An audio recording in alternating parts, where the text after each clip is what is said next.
গাড়ি থেকে নামতেই গো ব্যাক স্লোগান ঋতুপর্ণা সেনগুপ্তকে ঘিরে ফিরে গেলেন অভিনেত্রী। শ্যামবাজারে গিয়ে প্রবল বিক্ষোভের মুখে পড়তে হলো অভিনেত্রী ঋতুপর্ণা সেনগুপ্তকে। টলিউডের অন্যতম জনপ্রিয় অভিনেত্রীর গাড়ি থেকে নামতেই শুনতে হলো গো ব্যাক।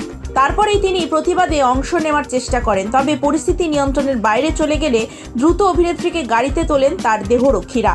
এদিন রাত বাড়ার সঙ্গে সঙ্গেই স্লোগানের জোর আরও বাড়তে থাকে শহর কলকাতায়।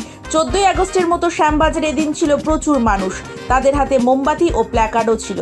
হঠাৎ অভিনেত্রী এসেছেন শুনেই চিৎকার করে ওঠেন মানুষজন। কালো কাঁচের গাড়িতে গিয়ে তারা ধাক্কা মারতে থাকেন। সংবাদ মাধ্যমে ঋতুপর্ণা জানান, একজন সাধারণ মানুষ হিসেবে এদিন আন্দোলনে যোগ দিতে এসেছেন তিনি, কিন্তু কেন এমন বিক্ষোভের মুখে পড়তে হলো তাকে তা স্পষ্ট নয়। বিক্ষোভের মাঝে তাকে গাড়িতে তোলা হলে গাড়ি থেকে কিছু বলার চেষ্টা করেন তিনি, কিন্তু তার কথা কেউ শোনেননি।